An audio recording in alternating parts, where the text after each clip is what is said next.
7+ month பேபிக்கான homemade சலாக் எப்படி ready பண்ணலாம் பார்க்கலாங்க. ஃபர்ஸ்ட் நான் வந்துட்டு 2 பாதாம், 1 ஏலக்காய் வந்துட்டு எடுத்து நல்லா ட்ரை ரோஸ்ட் பண்ணி ஓரமா எடுத்து வச்சுக்கிறேன். நெக்ஸ்ட் வந்துட்டு 3 இன்கிரிடியன்ட் வந்து இதில் ஆட் பண்ண போகிறோம். ரொம்பவே மெயினான இன்கிரிடியன்ட் பேபிக்கலாம். அண்ட் இது வந்துட்டு ஃபர்ஸ்ட் என்னன்னு பார்த்தீங்கன்னா அவல் வந்துட்டு ஆட் பண்ண போகிறோம். அவல் வந்துட்டு மீடியம் சைஸ் அவல் அப்படி இல்லைனா தட்டவல் இருக்கும், அது வாங்கிக்கோங்க. அதுலேயே நீங்கள் சிவப்பு அவல் வேணுனாலும் வாங்கிக்கலாம், அது உங்களோட இஷ்டம் தான். ஸோ ஃபர்ஸ்ட் நம்ம அவல் வந்துட்டு ஒரு கப் ஃபுல்லாக எடுத்து ட்ரை ரோஸ்ட் பண்ணி எடுத்துக்கலாம். அது நல்லா வாசனை வந்ததுக்கப்புறம் வந்துட்டு நம்ம எடுத்து அதை ஓரமாக வச்சுக்கலாம். எல்லாமே வந்துட்டு நீங்கள் லோ ஃப்ளேமில் வச்சு மட்டும் தான் வந்துட்டு வறுக்கணும். ஸோ நெக்ஸ்ட் வந்து பார்த்தீங்கன்னா வந்துட்டு அதே கப்லேயே வந்துட்டு மக்கானா வந்துட்டு எடுத்துக்கலாம். மக்கானா பார்த்தீங்கன்னாலும் அதே கப் மெஷர்மெண்ட்டில் தான் நம்ம எடுத்துக்கிறோம். அதுவுமே ட்ரை ரோஸ்ட் பண்ணி தான் எடுத்து வச்சுக்கணும். ஸோ நம்ம கையால் உடச்சு பார்க்கும்போது நல்லா வந்துட்டு கிறிஸ்பியாக உடையணும். அந்த ஸ்டேஜில் வந்ததுக்கப்புறம் அதை எடுத்து ஓரமாக வச்சுக்கலாம். நெக்ஸ்ட் வந்து ஓட்ஸ் எடுத்துக்கலாம். ஓட்ஸும் ஒரு கப் அளவுக்கு தான் நான் எடுத்துக்கிறேன். ஓட்ஸ் பார்த்தீங்கன்னா வந்துட்டு நிறைய வெரைட்டி இருக்குது ஓட்ஸ்லேயே. நீங்கள் வந்துட்டு அதில் பிளெயின் ஓட்ஸில் ரோல்டு ஓட்ஸ் இருக்கும் பார்த்தீங்களா, அதுதான் நீங்கள் பேபிக்கு வந்து யூஸ் பண்ணணும். இன்ஸ்டன்ட் ஓட்ஸ்லாம் நிறையா இருக்கும், ஸோ அதெல்லாம் தயவுசெய்து வாங்காதீங்க.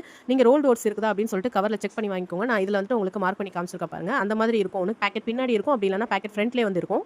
ஸோ ஓட்ஸ்மே வந்துட்டு லோ ஃப்ளேமில் நல்லா ட்ரை ரோஸ்ட் பண்ணதுக்கப்புறம் கையில் எடுத்து நீங்கள் நல்லா நசுக்கி பார்த்தீங்கனாலே தெரியும், நான் பவுடராக ஆகும் நல்லா. ஸோ இந்த ஸ்டேஜில் எடுத்து எல்லாத்தையும் நம்ம நல்லா ஆற வச்சுட்டு மிக்சர் ஜாரில் போட்டு ஃபைன் பவுடராக நம்ம அரைச்சி எடுத்து ஸ்டோர் பண்ணி வச்சுக்கலாம். அண்ட் பேபிக்கு இதை எப்படி ப்ரிப்பேர் பண்ணி கொடுக்கணுன்றது அப்கமிங் வீடியோவில் ஷேர் பண்ணுறேன். ட்ரை பண்ணி பாருங்கள். தேங்க்ஸ் ஃபார் வாட்சிங்.